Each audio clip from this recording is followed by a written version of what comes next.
नमस्कार दोस्तों, मैं सतीश सुमन आपके अपने YouTube चैनल श्रेष्ठ भारत में आपका स्वागत करता हूं। तो दोस्तों, आप सब कैसे हैं? आशा करता हूं आप सभी अच्छे होंगे।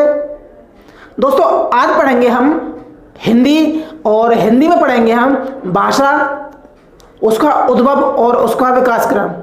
भाषा की परिभाषा में है कि मनुष्य भाषा के माध्यम से अपने भावों और विचारों को अभिव्यक्त करता है, तो वो भाषा है। तो क्या है कि जिस साधन के द्वारा या जिसके माध्यम से मनुष्य अपने भावों और विचारों का अभिव्यक्त करता है या कह लें आदान प्रदान करता है, ठीक है, तो वो भाषा है। लेकिन यहाँ हम सिर्फ मनुष्य की बात नहीं करेंगे, हम यहाँ प्राणी की बात करेंगे, क्योंकि जानवरों की भी अपनी एक भाषा होती है। वो भी अपने भावों और विचारों को एक दूसरे को अभिव्यक्त करते हैं या आदान प्रदान करते हैं, जिससे एक दूसरा उनकी बातें समझ सकता है। यानी कि आप मेरी बातों को समझ रहे हैं, इसका मतलब यह है भाषा है। जानवर दूसरे जानवरों की जो भाषा समझ रहा है और उसका रिप्लाई कर रहा है, वो भी एक भाषा है। तो ठीक है, क्या है कि जिसके माध्यम से क्या कहते हैं, भावों और विचारों का को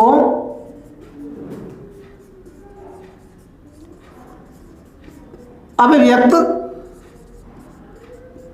करने का साधन है। ठीक है, तो भाषा क्या है? अपने भावों को और विचारों को अभिव्यक्त करने का एक साधन है। इसके दो रूप होते हैं। रूप क्या है इसके? दो रूप, मौखिक और लिखित। सो दो रूप कौन कौन से हैं? एक मौखिक और एक लिखित। जब तक हमारी लिपि का कोई भी लिपि का आविष्कार नहीं हुआ था, तो तब तक मनुष्य की जो भाषा का रूप कैसा है? वो मौखिक रूप है। ठीक है, तो मौखिक जो इसकी मूल इकाई है वो है ध्वनि, और इसकी मूल इकाई क्या है? वर्ण। ठीक है, तो लिखित भाषा की मूल इकाई वर्ण है और मौखिक भाषा की मूल इकाई ध्वनि है। ठीक है, तो सबसे पुरानी जो प्राचीनतम भाषा है वो है संस्कृत, जिसका चलन कब तक रहा है? इसका शुरू हुआ है 1500 ईसा पूर्व से और 1000 ईसा पूर्व तक, या जो कह रहे 500 तक। तो संस्कृत के जो दो रूप हैं, तो पहला है इसका वैदिक संस्कृत। वैदिक संस्कृत वो है जिस संस्कृत में वेदों की रचना की गई, वो है वैदिक संस्कृत। और दूसरा है लौकिक संस्कृत। ठीक है, यानी कि उत्तर वैदिक काल में संस्कृत भाषा में जिनकी रचना की गई, जैसे अभिज्ञान शाकुंतलम है, ठीक है, तो इन्हीं अन्य रचनाकारों ने अपनी रचना संस्कृत में की, तो उन्हें कहते हैं लौकिक संस्कृत। ठीक है, इसके जो अगला चरण आता है वो है पाली, जिसका चलन शुरू होता है 500 ईसा पूर्व। उसके बाद क्या है? उसके बाद है प्राकृत। उसके बाद क्या है? अपभ्रंश। ठीक है, तब जाके आती है हिंदी। तो पहला क्या है? संस्कृत, पाली, प्राकृत, अपभ्रंश। फिर उनका जो अगला क्रम आता है वो आता है हिंदी का। ठीक है, अब हम बात करेंगे हिंदी की। तो अब हम जानेंगे कि हिंदी का इतिहास, यानी हिंदी का उद्भव कहां से हुआ। तो हिंदी का उद्भव होता है सबसे पहले ईरानियों के द्वारा। क्यों? क्योंकि उनकी फारसी भाषा में, या उन्होंने जब हमारे भारत का और ईरानियों का संपर्क हुआ तो उन्होंने सिंधु नदी के पार रहने वाले लोगों को, यानी सिंधु के पूर्व में रहने वाले लोगों को हिंदू कहा, यानी सिंधु को वो हिंदू कह रहे हैं, क्योंकि वो सा को हा बोलते हैं, इसलिए वो सिंधु को उन्होंने हिंदी कन्वर्ट कर दिया और वहीं से आती है हिंदी। ठीक है, तो इसका शुरू हुआ चलन ईरानियों के माध्यम से। अब हम बात करें उसके बाद सबसे पहले जो हिंदी शब्द प्रयोग कर रहा है वो कौन कर रहा है? अमीर खुसरो।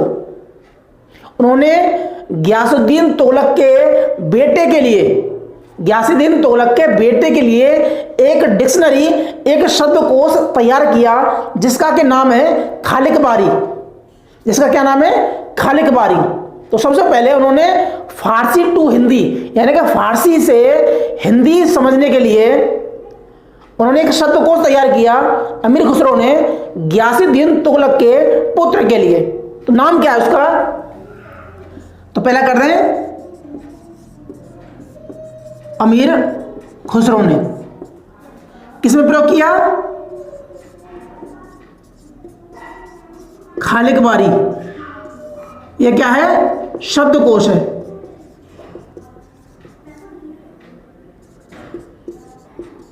फारसी से हिंदी। और किसके लिए किया? यह गियासुद्दीन तुगलक के पुत्र के लिए। उसके बाद भाषा के लिए अगर प्रश्न आता है कि भाषा के लिए हिंदी शब्द पहली बार प्रयोग किया, तो भाषा के लिए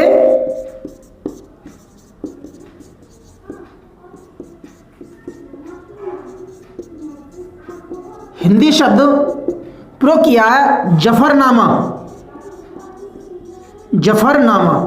जफरनामा किसकी पुस्तक है? शरफुद्दीन की। ठीक है, कब किया गया?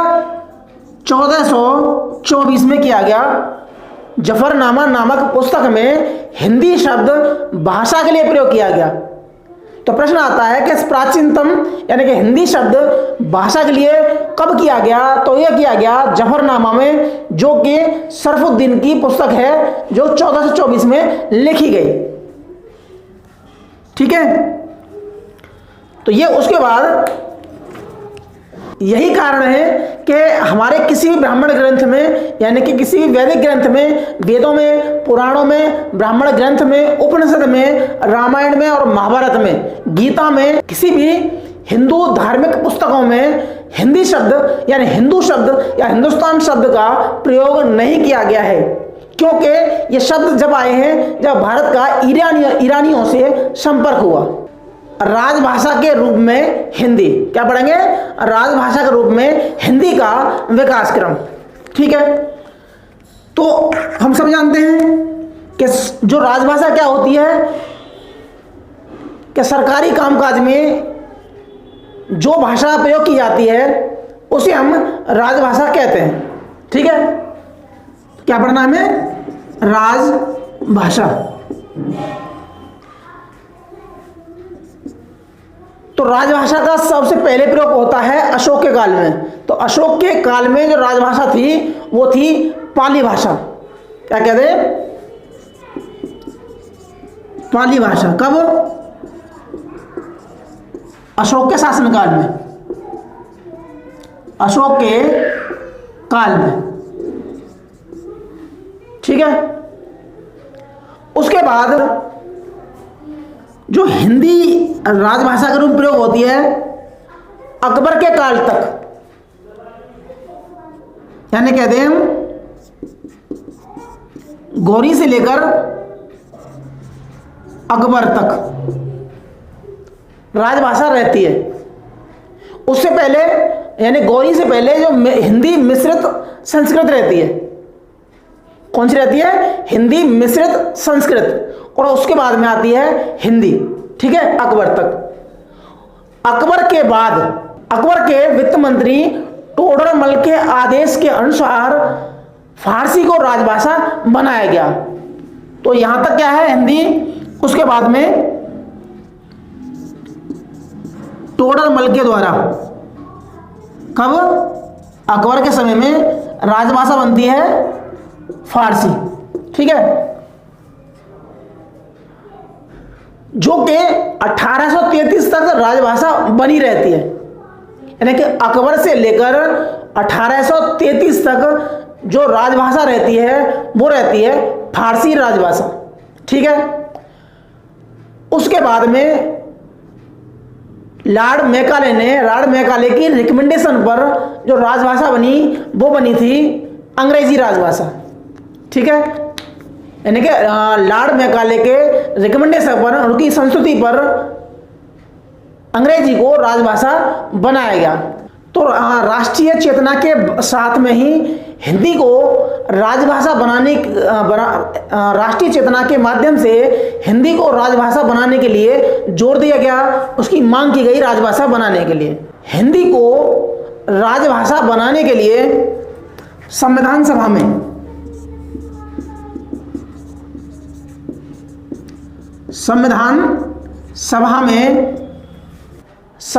में हिंदी को राजभाषा बनाने के लिए एक प्रस्ताव प्रस्तुत किया गया। अब यह प्रस्ताव किसने प्रस्तुत किया? यह किया गया था गोपाल स्वामी अयंगर ने प्रस्ताव प्रस्तुत किया है। अभी खाली प्रस्तुत हुआ है, किसने किया है? गोपाल स्वामी अयंगर ने, ठीक है। राजभाषा बनाने के लिए एक प्रस्ताव प्रस्तुत होता है, वो किया गोपाल स्वामी अयंगर ने। अब ये प्रस्ताव माना कब गया, यानी कब? तो ये हुआ 14 सितंबर 1949 को हिंदी को राजभाषा के रूप में मान्यता मिल जाती है।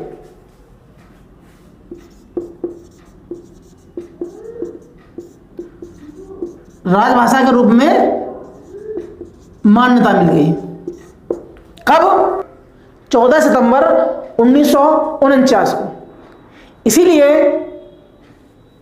14 सितंबर को हिंदी दिवस के रूप में मनाया जाता है और तब से अब तक हिंदी राजभाषा के रूप में चली आ रही है। भारतीय संविधान में अनुच्छेद 343 के अनुसार क्या है? हिंदी राजभाषा रहेगी हमारी।